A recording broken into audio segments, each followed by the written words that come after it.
ce matin. Voilà, en attendant le moment qui va suivre, je vous souhaite un bon sabbat et une belle liturgie.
Je vous invite à vous lever pour ce temps d'invocation.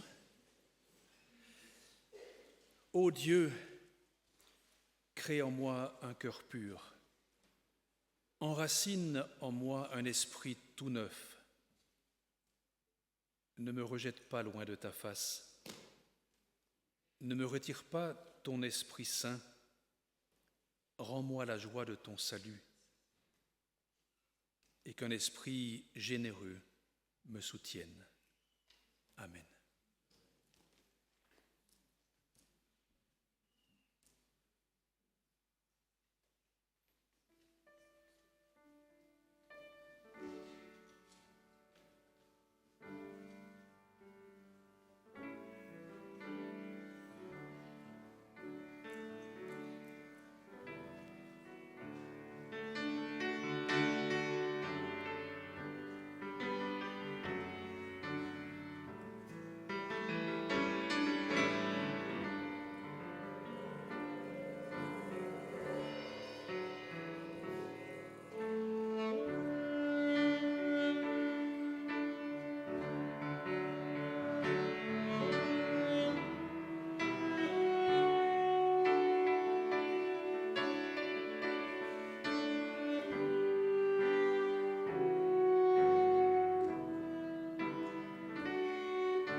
Chantons ensemble.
C'est pourquoi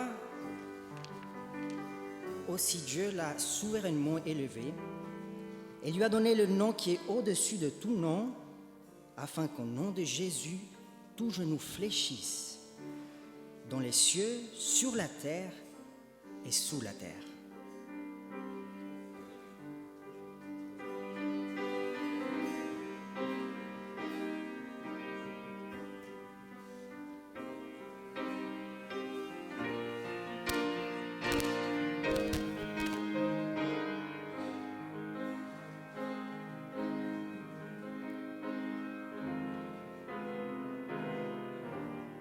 Chantons ensemble.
Il est écrit en Ésaïe 9,6 « Car un enfant nous est né, un fils nous est donné, et la domination reposera sur son épaule. On l'appellera admirable, conseiller, Dieu tout-puissant, Père éternel et Prince de paix. »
Pour la prière, je vous invite à vous mettre à genoux si c'est possible ou à prendre la position que vous souhaitez.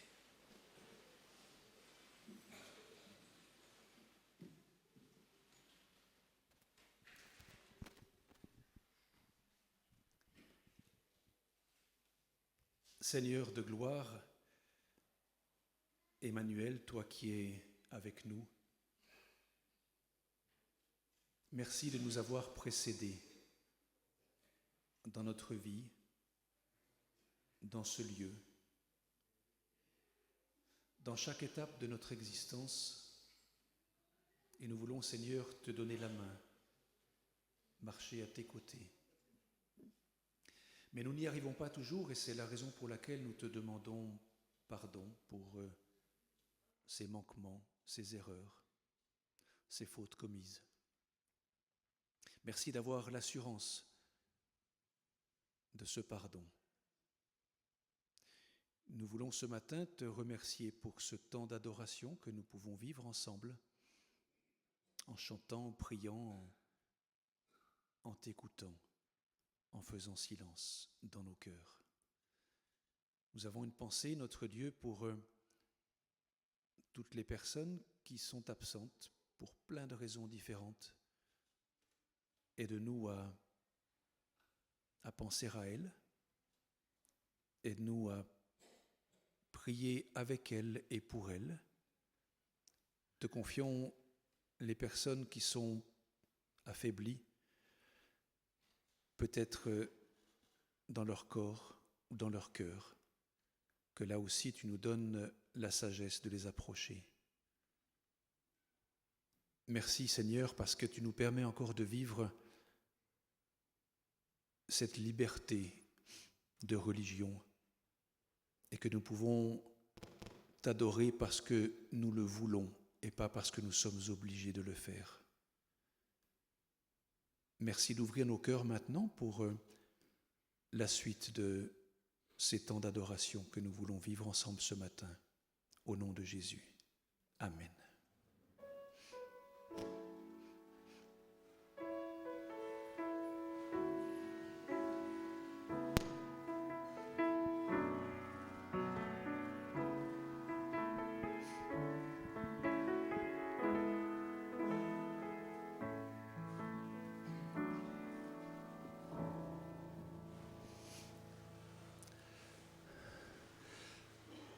En période de vacances ou pas de vacances, il y a toujours des enfants à Collonges. Alors, nous vous invitons les enfants à vous approcher. Vous êtes déjà là sans qu'on vous le dise, c'est très bien.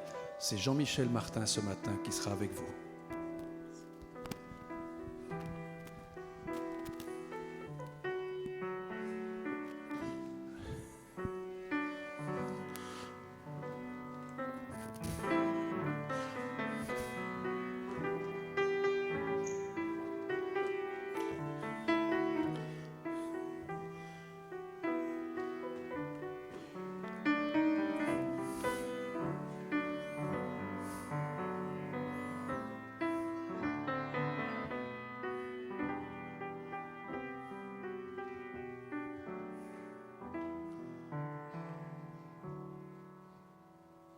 Bonjour les enfants, vous allez bien?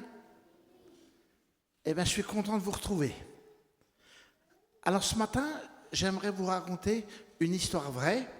C'est celle d'un petit garçon qui s'appelle Igor. Igor, il vient d'un pays de l'Est et il est venu s'installer en Allemagne. Alors lui, il s'appelait Igor, alors que les autres garçons avaient des noms bien allemands comme Peter, Andreas. Et lui, comme il n'avait pas le même prénom que les autres et qu'il venait d'ailleurs, il était un peu mis de côté. C'est comme s'il était différent.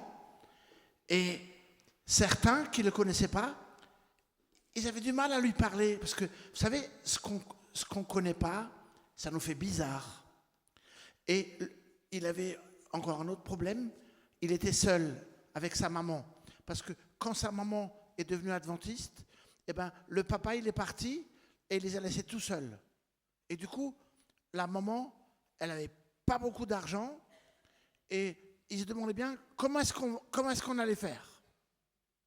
Alors, ils ont fréquenté l'église d'une ville allemande. Bon, elle s'appelle Mönchengladbach, vous ne connaissez pas.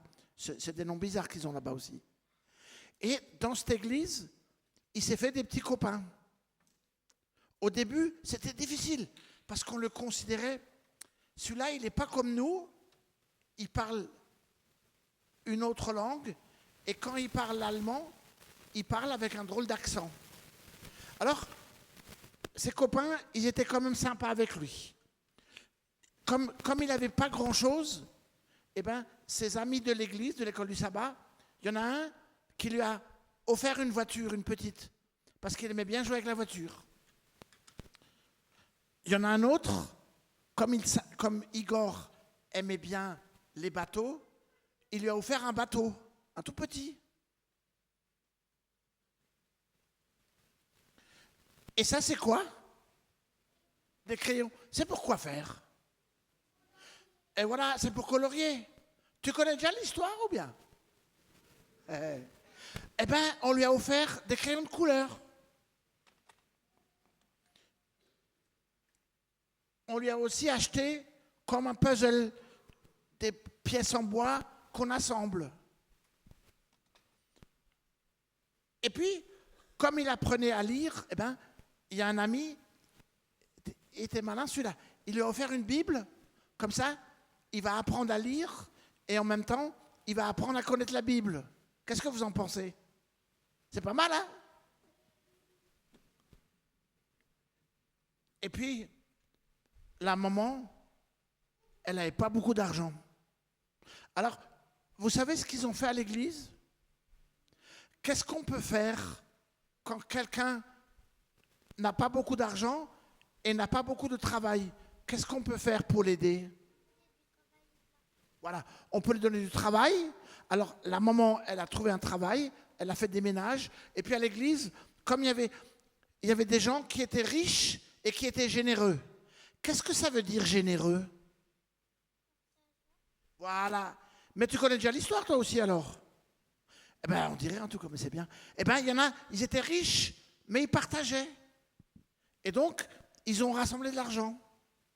Et puis, dans l'église, il y avait une maman qui faisait de la couture. Et elle a cousu pour la famille, pour Igor et sa maman, pour sa petite famille, elle a cousu des habits et un sac. Et ça, c'est un vrai sac, comme celui qu'elle avait cousu pour lui. Et puis, le soir, Igor, il avait du mal, parce que il avait rencontré beaucoup d'amis, on l'avait aidé, mais il avait la nostalgie de son pays. Et il se sentait tellement différent des autres.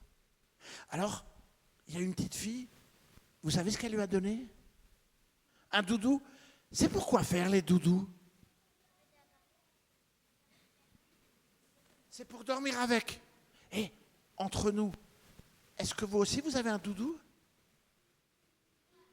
C'est bien. Alors il y a une petite amie qui lui a donné un doudou pour qu'il dorme avec. Comme ça, le soir, il était tranquille. Et puis voilà, mon histoire, elle n'est pas finie. Vous savez ce qui est arrivé? Un beau matin, il était malade. Il avait mal au ventre. Et on l'a amené à l'hôpital. Et là, le docteur a dit, il a une grave maladie. Et on a été obligé, pour le soigner, qu'il reste des semaines à l'hôpital. On a été obligé de lui donner des médicaments. On a été obligé de lui faire des rayons. Est-ce que vous savez ce que c'est les rayons? Non, les rayons, c'est pour voir, c'est un instrument pour voir à l'intérieur ce que vous avez. Et puis, c'est quand même quelque chose de difficile. Et comme il avait une grave maladie, on a été obligé, pendant longtemps, de le soumettre à ce qu'on appelle des rayons et à lui donner des médicaments. Alors, des médicaments qui font du bien, mais les médicaments, ils avaient une conséquence négative. Vous savez quoi? Mais comment tu sais déjà ça, toi? Tu devines, hein? Eh bien, exactement, les enfants.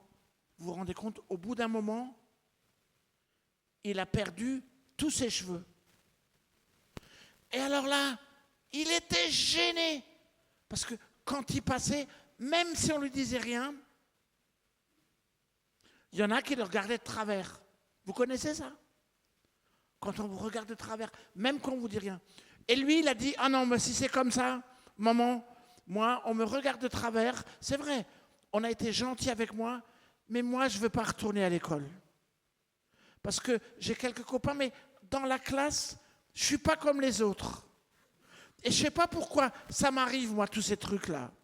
Je ne suis pas comme les autres et j'ai l'impression que j'ai que des malheurs dans ma vie. Il y a des gens gentils, mais c'est comme si j'ai que des malheurs. Et il a dit à la maîtresse, je ne vais plus revenir à l'école. Et alors, la maîtresse, le lundi d'après, il n'est pas venu. Et elle a dit aux petits copains et aux petites copines de la classe, eh bien, Igor, il veut plus venir. Vous avez été gentil avec lui, mais c'est comme s'il est trop différent de vous, il ne veut plus venir. Alors, les amis de la classe, ils ont dit, oh ben si, nous on aime bien Igor, et on aimerait bien qu'il vienne. Alors, ils ont dit, maîtresse, on va lui faire une surprise. Vous savez ce qu'ils ont dit? Ils se sont mis d'accord, et le lendemain matin, la maîtresse avait téléphoné à la maison en disant, Igor, il faut que tu reviennes à l'école, il y a une grande surprise pour toi. Et quand il est revenu, vous savez ce qui s'était passé? Eh bien, tous les amis de la classe, ils s'étaient rasés les cheveux pour être comme lui. Qu'est-ce que vous en pensez? Moi, je trouve que c'est gentil, hein? Et Igor, quand il a vu, waouh, mes amis, ils veulent ressentir comme moi, et ils se sont coupés les cheveux, ils se sont fait raser les cheveux comme moi, eh bien, ça c'est vraiment chouette.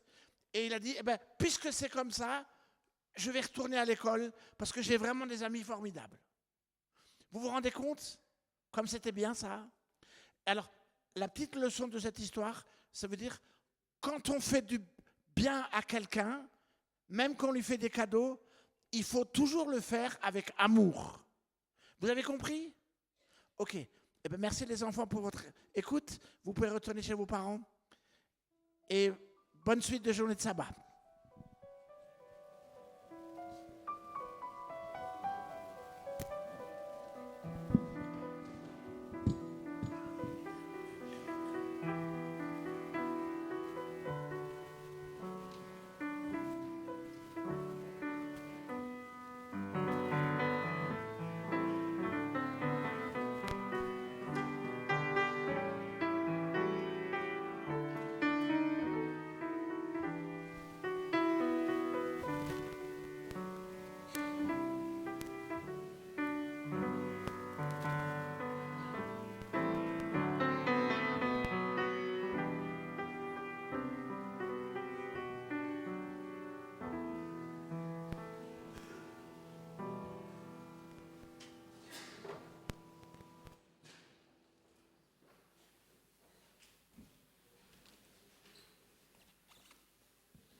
Un lépreux vient à lui et, se mettant à genoux, il le supplie. « Si tu le veux, tu peux me rendre pur. » Ému, il tendit la main, le toucha et dit, « Je le veux, sois pur. » Aussitôt la lèpre le quitta, il était pur. Jésus, s'emportant contre lui, le chassa aussitôt en disant, « Garde-toi de ne rien dire à personne, mais va te montrer au prêtre et présente pour ta purification ce que Moïse a prescrit. Ce sera pour eux un témoignage. »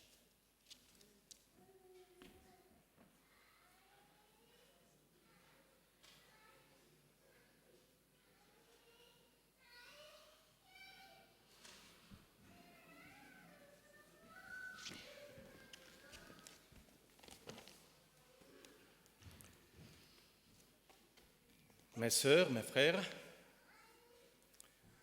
on dit en France, qui n'observe rien n'apprend rien. 2 fois rien, c'est rien. Mais alors, 3 fois rien, ça c'est quelque chose. J'ai des préférences et des préoccupations comme regarder une émission de télévision le dimanche matin. Mais chacune et chacun d'entre nous connaît des situations complètement inverses. Le dimanche 24 juillet, j'ai allumé la télévision en cliquant à une vitesse de 50 km par seconde sur ma télécommande. Et je me suis arrêté sur France 2 à l'émission Le jour du Seigneur. En savourant mon petit déjeuner, je me suis dit, ça c'est pour moi. Et tout de suite, j'ai commencé à regarder la consécration d'un nouvel archevêque orthodoxe qui s'appelle Jean de l'Éparchie de Paris. Après 29 minutes d'une cérémonie très étonnante, où il y avait des hommes avec des barbes très modernes, à la mode hipster, j'ai de nouveau écouté la parole du nouvel archevêque Jean, et honnêtement, même si ce n'était qu'une prédication d'1 minute, cela m'a touché. Il dit simplement que l'Église orthodoxe a besoin de manifester l'accueil, l'écoute, la compassion du Christ pour chaque personne aujourd'hui. Oui.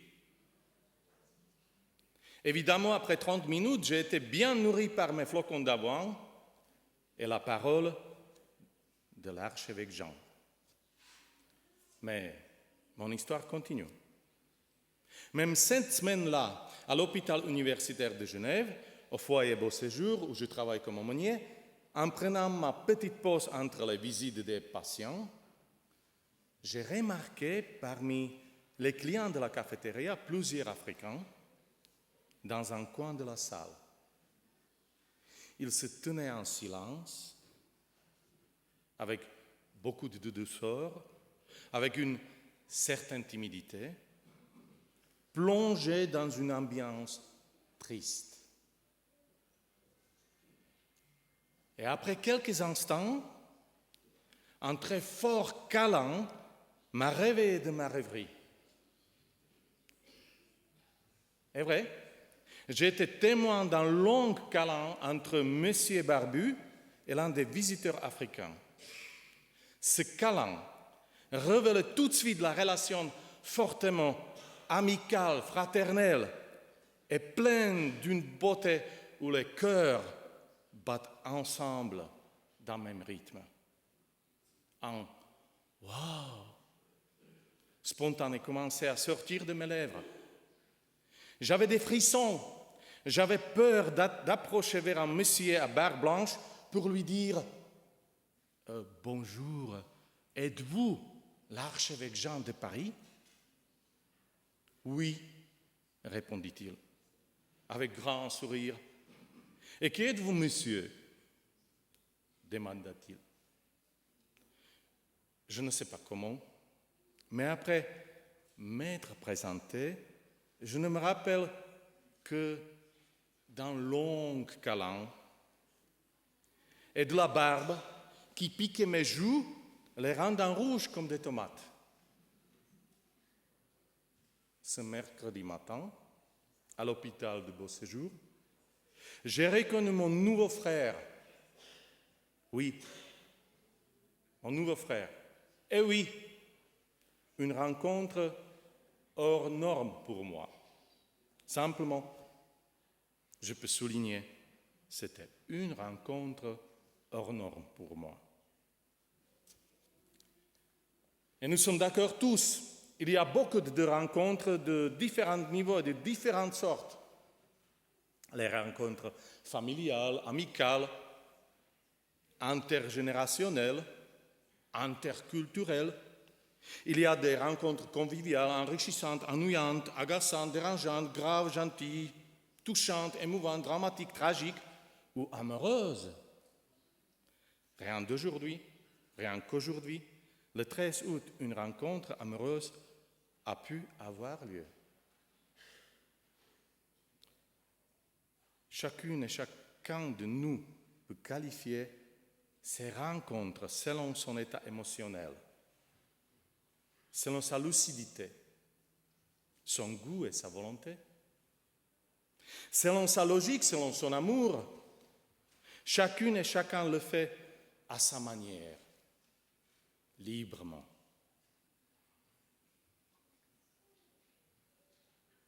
Et tout à l'heure, nous avons écouté l'histoire d'une rencontre hors norme, une rencontre hors de la loi naturelle, hors de la normalité, hors des normes sociales, hors de la réalité habituelle. Imaginez-vous, un lépreux vint à lui et, se jetant à genoux, il lui dit d'un ton suppliant, « Si tu le veux, tu peux me rendre pur. »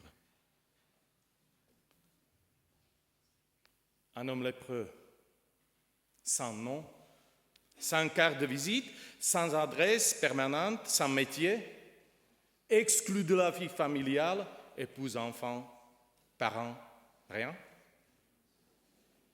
Exclu de ses amis, de son travail, de sa vie privée, exclu de la vie religieuse, une personne perdue et déstabilisée par sa maladie. La lèpre est un terme utilisé dans la Bible pour toutes les graves maladies contagieuses de la peau sans possibilité de les guérir. Un lépreux était tenu en dehors de culte Il était du point de vue social presque mort, complètement disqualifié. La lèpre empêchait les lépreux d'entrer dans la proximité de Dieu. Ah oui, l'état d'un lépreux était perdu et désespéré. En tout cas, devenir lépreux, c'était vivre comme une personne complètement coupée de la vie, sans avenir et sans perspective, en attendant une guérison, peut-être un miracle. Un lépreux était obligé de vivre en quarantaine, derrière et loin du village et de la ville. Et de plus, ce cas est très grave pour la société de ce temps-là, car ce type de maladie était perçu comme jugement de Dieu à cause de péchés graves. C'était la raison de la séparation complexe et blessante pour chacun des lépreux et les familles touchées. Un lépreux serait considéré aujourd'hui comme un grave pécheur, lourdement puni par Dieu. Oui, le lépreux est égal au pécheur. Et ce lépreux vint à lui et se jetant à genoux, il lui dit d'un ton suppliant, « Si tu le veux, tu peux me rendre pur. » Un lépreux s'est approché de Jésus en priant dans une position humble, avec sa voix qui divulgue une crainte, qui divulgue un faible espoir, avec des pensées qui se bousculent, avec ses sentiments variés et contrariés. Enfin, on ne sait pas exactement comment. Peut-être que s'il formule d'un ton suppliant, se demande, c'est par peur, ne sachant pas si Jésus accepterait un malade comme lui, car il lui était interdit de s'approcher et contacter quiconque. Notre texte ne donne pas de détails. On ne sait pas dans quel état émotionnel notre lépreux était. Et c'est peut-être une chance et un avantage, car chacune et chacun de nous peut découvrir dans cette situation soi-même et ses propres sentiments et ses propres pensées colorées par son vécu. Et qu'est-ce qu'il y avait, ce lépreux? Il se jette aux genoux de Jésus en le suppliant. Ces paroles sont une vraie prière. Il prie Jésus. Mais comment? Écoutez bien. Si tu le veux, tu peux me rendre pur. Aucune pression de la part du lépreux. Aucune manipulation. Aucune demande permanente et fatigante. Aucune tentative d'obtenir des avantages par la force. Il prie authentiquement, tel qu'en lui-même, mais avec foi. Mais laquelle? Il dit, si tu le veux, tu peux me rendre pur. Ce sont les mots qui expriment la foi. Autrement dit, Jésus, si tu le veux, je le crois, car tu peux. C'est entre toi et moi, toi qui peux me rendre pur, personne d'autre. Je te crois, ça suffit, si tu veux. Il lui manifeste une confiance absolue. Si tu le veux, tu peux me rendre pur. Un lépreux avec sa réalité terrible et frustrante, sans avenir et sans perspective pour vivre normalement dans la société, ce persona non grata est un croyant, vrai croyant. Il croit que cet homme appelé Jésus a la capacité de le guérir. Pour lui, il n'y avait pas d'autre personne que Jésus. Un lépreux a besoin de lui. Ce croyant malade a besoin de lui. Jésus est devenu indispensable pour lui. Tout son corps exprime, tous les mots expriment la foi. Bien possesseur, Jésus est sur sa volonté de le guérir ou pas. Une rencontre hors norme entre lépreux et Jésus se réalise par la foi, avec beaucoup de liberté et sans oppression, avec la confiance absolue.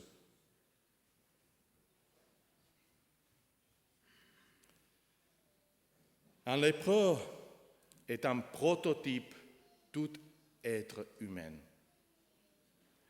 qui se trouve en marge de la société ou de la communauté. Dans la solitude sans compréhension de la part des autres, dévalorisé et abandonné. Il y a des commentateurs qui disent « le lépreux, c'est nous ». C'est notre situation à tous, la situation de pécheurs. Une rencontre hors norme entre lui et Jésus se réalise par la foi qu'avec beaucoup de liberté. Et on peut écouter. Une rencontre hors norme entre toi et Jésus peut se réaliser par la foi qu'avec beaucoup de liberté.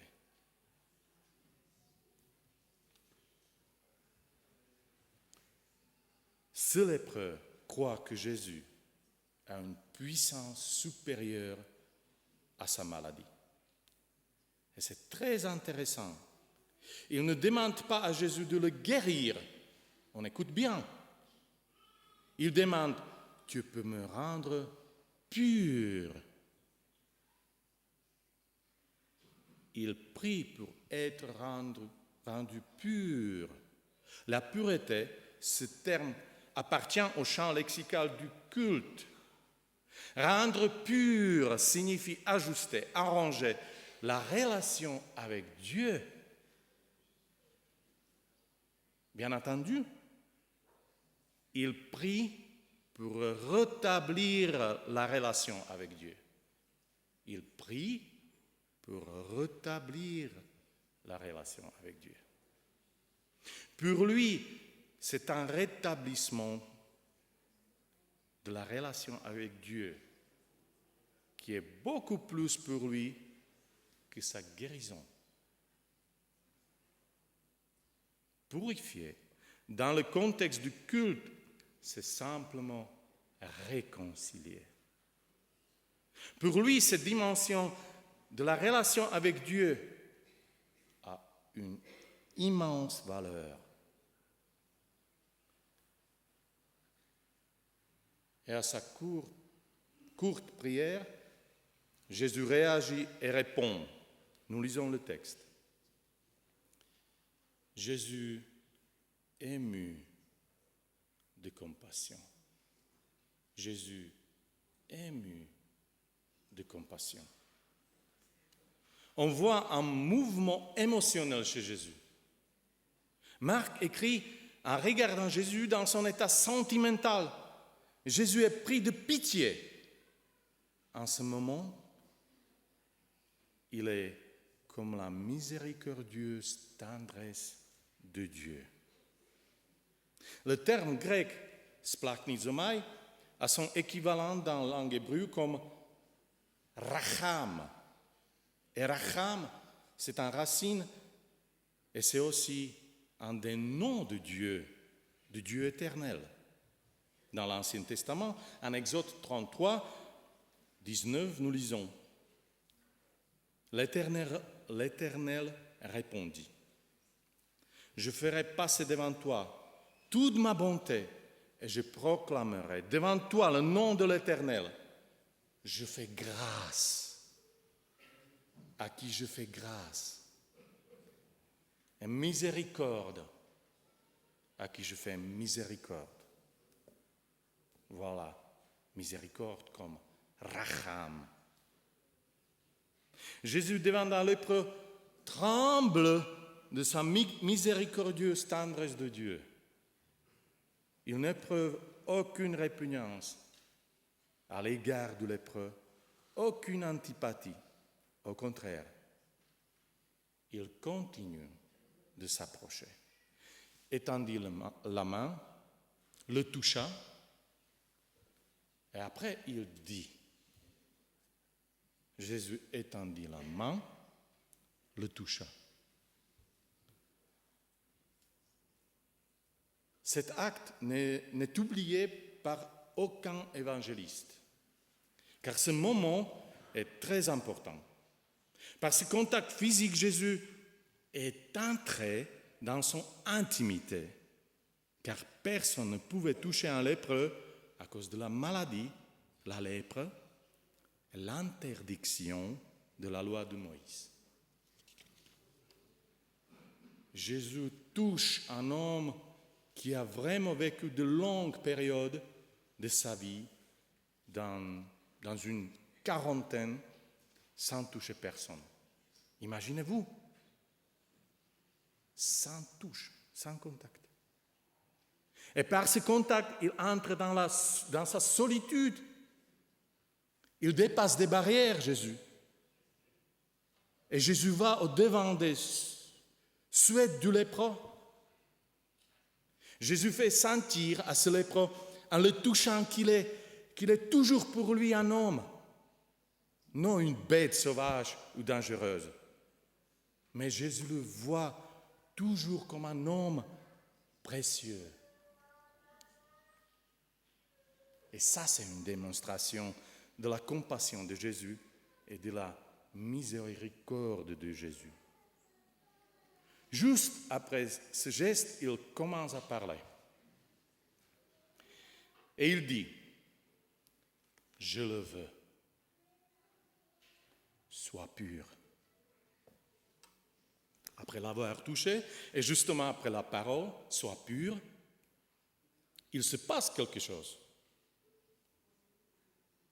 Parce que la parole purifie.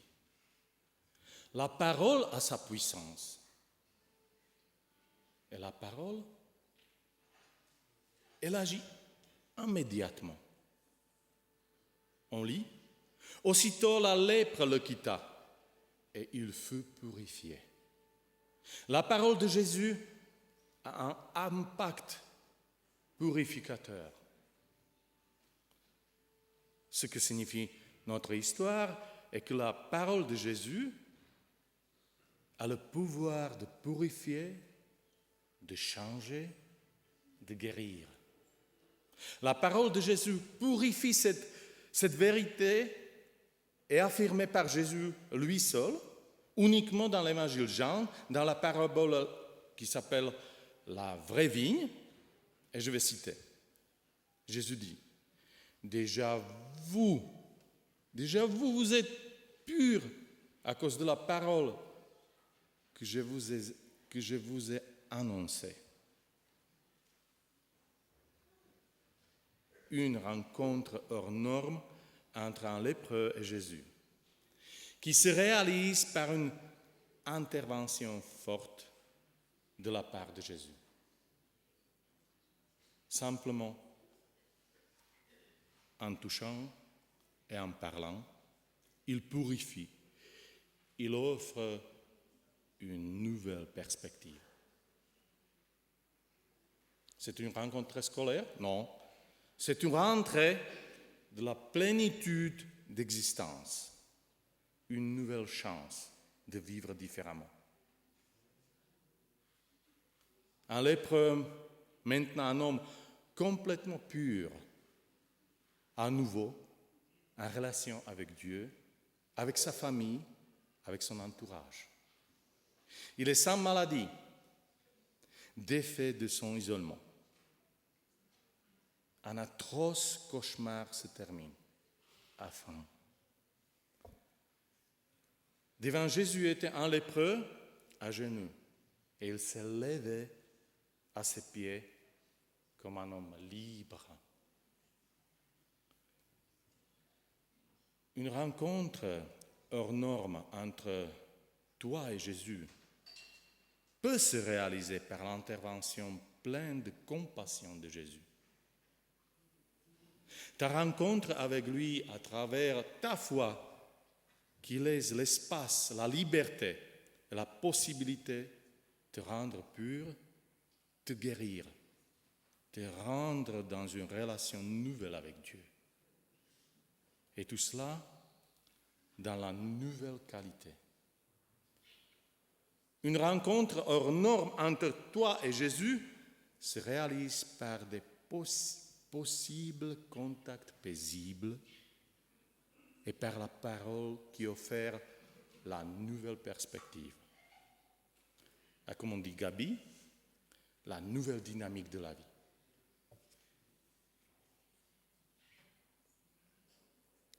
Et notre rencontre hors norme entre le lépreux guéri et Jésus continue, contre toute attente de la part des lecteurs et des spectateurs.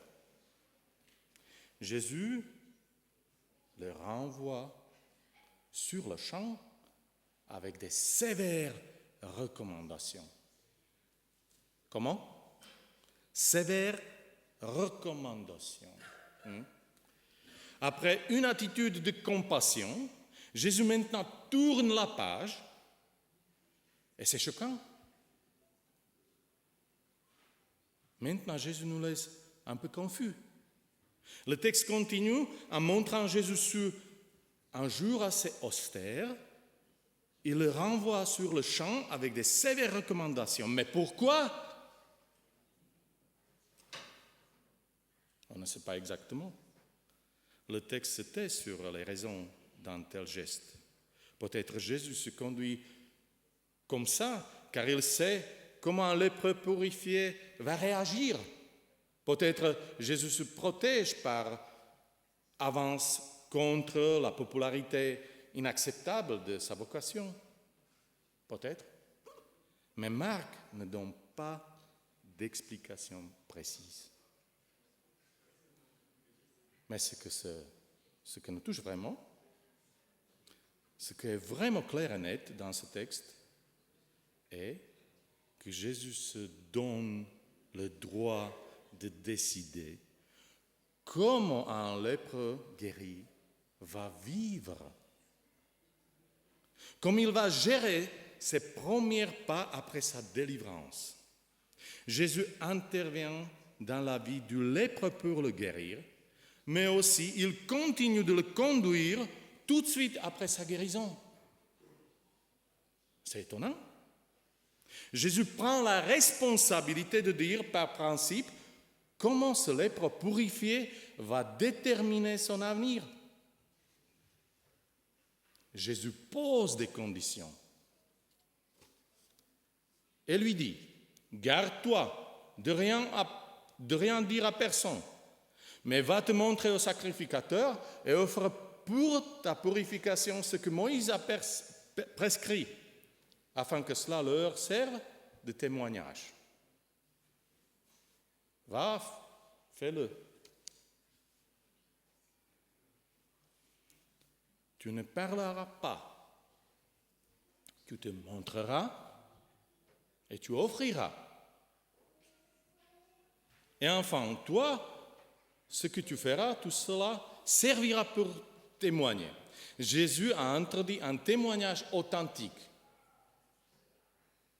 Il ne voudrait pas que le lépreux purifié témoigne selon lui-même, car l'effet de parole ne suffit point.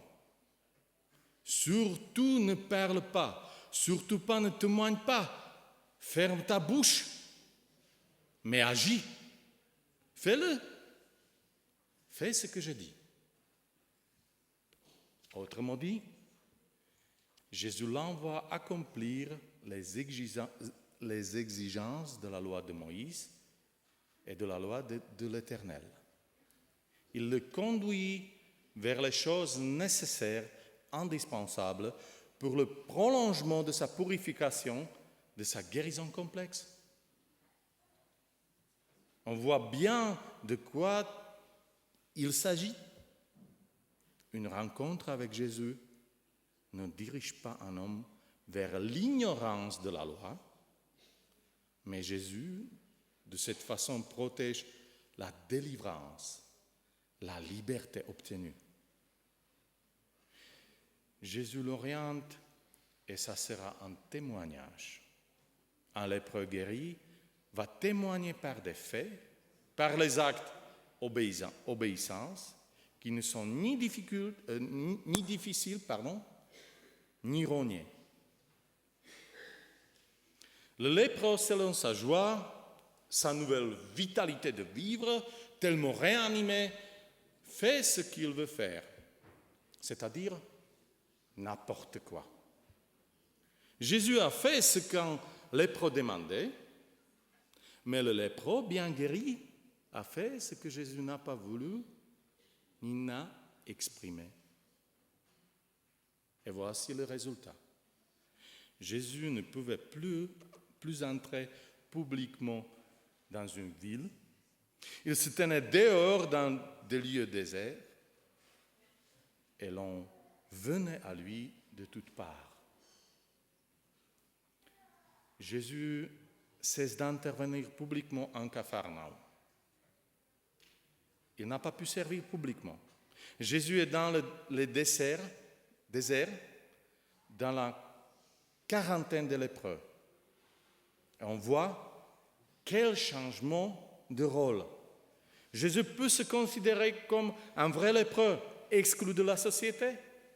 Son témoignage heureux est incroyable, avec la joie, parce qu'il était guéri, lui a fait du tort. Une affirmation de lépreux guéri, purifié, commet beaucoup plus de dommages que de bienfaits. Une rencontre hors norme entre un lépreux et Jésus se réalise en lui rendant les limites nécessaires pour prolonger sa guérison. Et c'est aussi notre cas. Ce n'est pas dans le sens d'une interdiction, mais plutôt dans le sens de la bénédiction.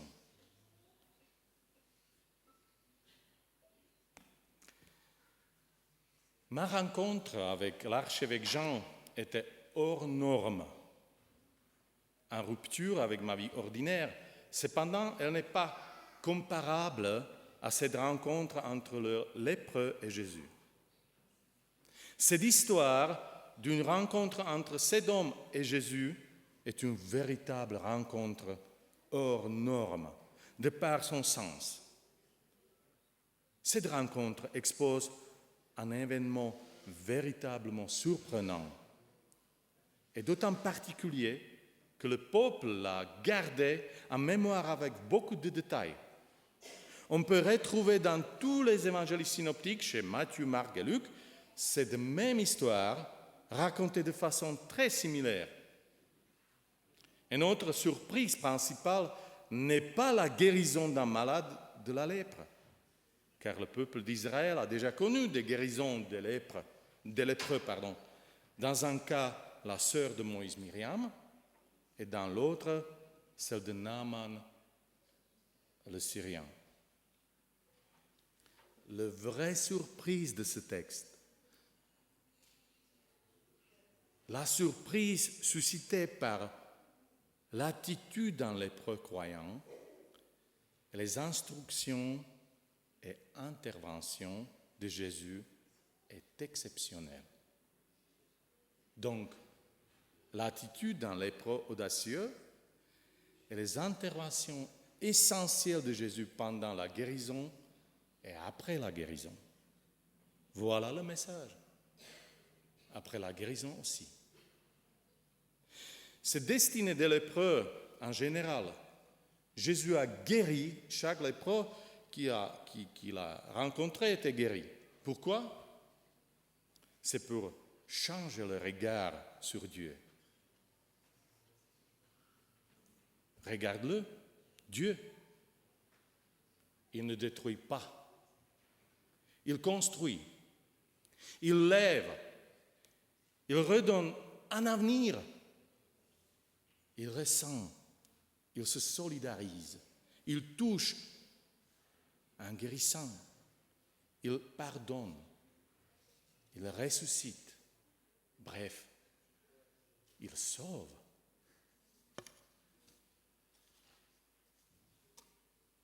Nous pouvons ainsi comprendre, si nous y faisons attention, que notre rencontre entre nous et Jésus peut devenir hors norme quand elle se réalise par la foi, qu'avec beaucoup de liberté. Dans ce contexte, si tu veux, tu le peux, tu peux me rendre pur, en amorçant un mouvement de retour dans la relation avec Dieu. Notre rencontre entre toi et Jésus peut devenir hors norme quand elle se réalise par l'intervention forte et par une parole de sa part qui offre une nouvelle perspective pour ta propre vie et qui génère une transformation chez toi, un changement évident dans une ambiance de compassion, de compréhension, par des possibles contacts paisibles et d'une généreuse parole de guérison qui purifie. Oui, notre rencontre entre toi et Jésus peut devenir hors norme quand elle se réalise en te rendant les limites nécessaires qui protégeront ta transformation, ton nouvel avenir, une perspective déjà commencée. Oui, ton nouvel avenir avec celui qui est la miséricordieuse tendresse de Dieu. Celui-ci voudrait aiguiller ta vie.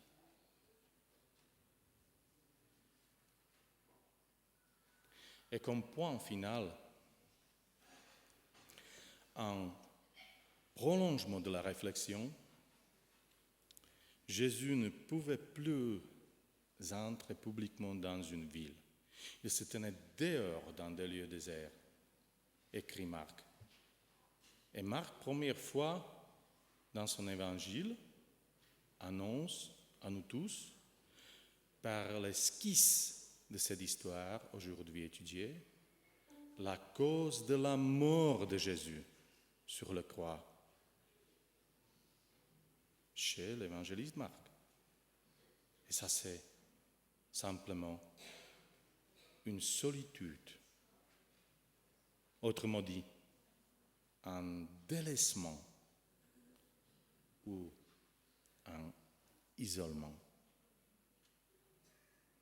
À la fin de l'évangile de Marc, Jésus est pendu à la croix avec son don tourné vers Jérusalem. Il ne voit pas le temple en plongeant dans sa solitude radicale, sans personne qui le comprenne. À quoi sert sa mort? Pour qui est-il mort? Pourquoi sauve-t-il tous les pécheurs lépreux? Jésus dans sa solitude mortelle.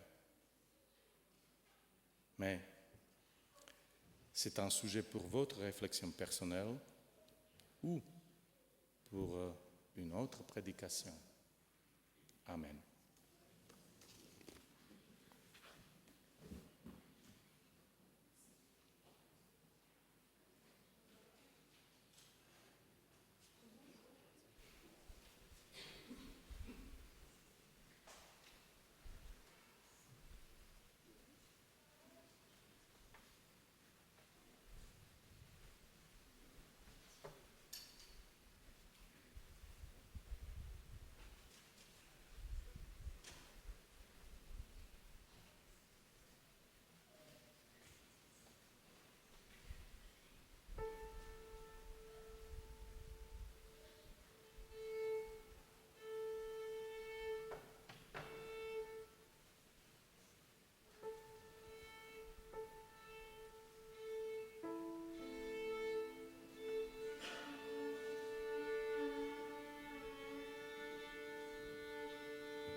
Après tous ces temps d'édification et de louange à notre Dieu, nous pouvons aussi exprimer notre solidarité vis-à-vis des personnes qui ont besoin d'être soutenues, d'être aidées, mais aussi d'apprendre à connaître ce beau message de libération. Et il est donc temps maintenant de demander au service du diaconat de passer dans les rangs pour récolter les dîmes et les offrandes et apporter ce que nous avons préparé.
Je vous invite à vous tenir debout pour la prière et à rester debout aussi pour le cantique qui suivra. Encore une fois, notre Dieu, nous t'exprimons d'un cœur sincère notre reconnaissance. Merci pour les messages que nous avons entendus ce matin par la parole, par la musique, par les prières, par la lecture de ta parole. Merci pour ce soutien que nous pouvons maintenant apporter par ces moyens que nous avons rassemblés. Donne à celles et ceux qui auront à gérer ces biens la sagesse de le faire correctement et que le plus grand nombre puisse apprendre à te connaître et vivre cette guérison intérieure pour l'éternité. Nous t'en prions au nom de Jésus. Amen.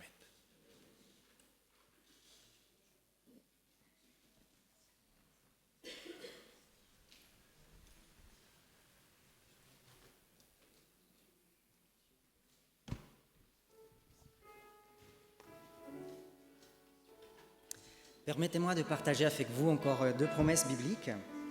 La première se trouve en Ésaïe 6, 3 et la deuxième en Habacuc 2, 14.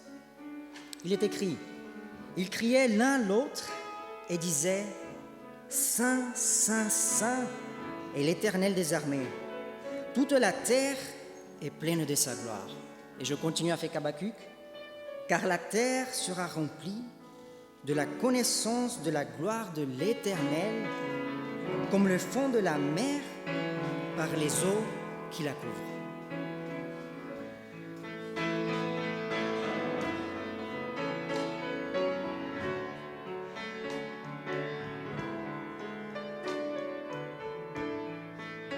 Chantons ensemble. Les cieux.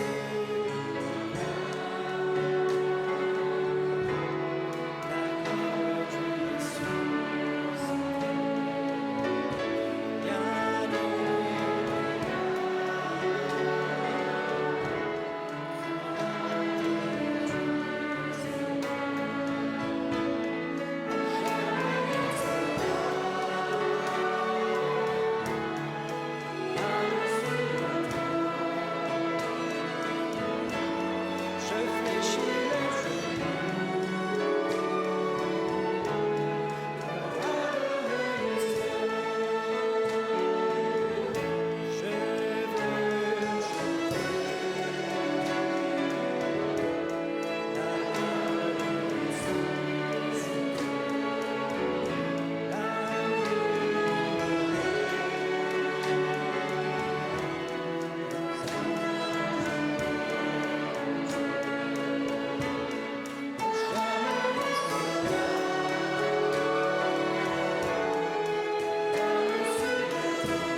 vous n'avez point reçu un esprit de servitude pour être encore dans la crainte, mais vous avez reçu un esprit d'adoption par lequel nous crions « Père ». L'Esprit lui-même rend témoignage à notre esprit que nous sommes enfants de Dieu. Or, si nous sommes enfants, nous sommes aussi héritiers, héritiers de Dieu, co-héritiers de Christ, si toutefois nous souffrons avec lui, afin d'être glorifiés avec lui. Que le Seigneur nous accorde sa grâce et sa paix durant cette nouvelle semaine qui commence bientôt.